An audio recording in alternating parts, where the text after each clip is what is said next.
The National Assembly's extraordinary session for April ended on Tuesday after a rare burst of bipartisan lawmaking, despite weeks of intense political confrontation. Attention is quickly shifting to a constitutional reform vote next month and the fast-approaching June 3rd local elections.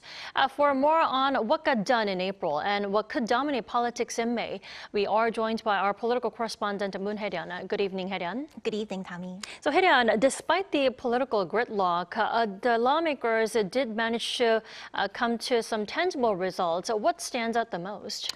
Yes, that's right. So even in a highly polarized environment leading up to the June 3rd local elections, lawmakers did manage to pass some immediate measures with real-world impact. And the biggest was a supplementary budget worth 26.2 trillion Korean won, designed to cushion households and businesses from the economic shock of high inflation and elevated energy prices linked to Middle East instability.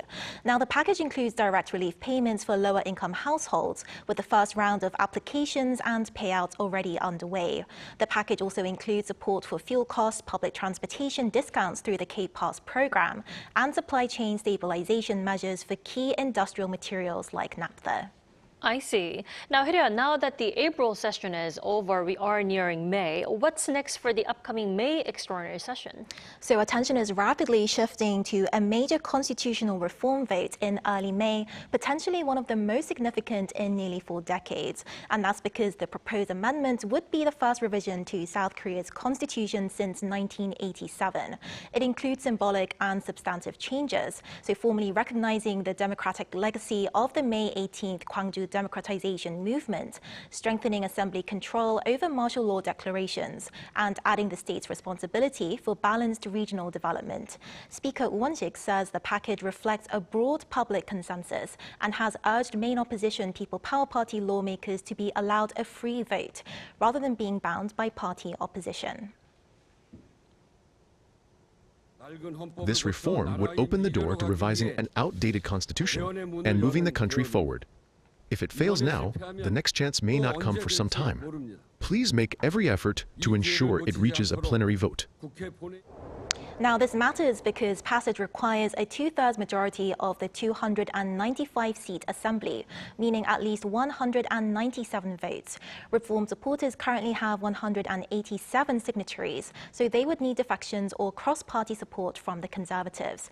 The PPP, however, has raised suspicions that broader reform efforts could eventually be used to reopen debate over presidential term limits, although supporters note that the current constitution explicitly bars any extension of the sitting president's term through amendments. And beyond Parliament, like I mentioned, local elections are just now weeks away. How are the parties looking so far, Hye-ryeon? So both major parties, so the PPP and the DP, they're both in the final candidate selection phase leading up to the official campaigning period, but they're doing so from very different positions. The ruling Democratic Party has finalized its nominations across all metropolitan and provincial contests, while the People Power Party has yet to settle on a candidate for Gyeonggi-do Province governor. With its slate in place, the DP has shifted focus to campaigning, so centering its message on budget relief measures and regional development promises, hoping to frame the local races as a referendum on the new administration's momentum and delivery. The party believes it now has a genuine opening even in several traditionally conservative regions. The People Power Party, meanwhile, is contending with internal turbulence. Its leader faces mounting criticism from within the party over both its leadership and campaign strategy, leaving questions about how unified a front the PPP can present as election day approaches. Several races in cities such as Busan and Daegu are expected to test whether long-standing regional voting patterns are beginning to shift.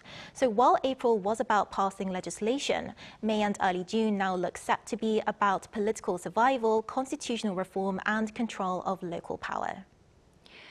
A crucial few weeks coming in the Korean politics. Hye-ryeon, thank you for the report tonight. Thank you for having me.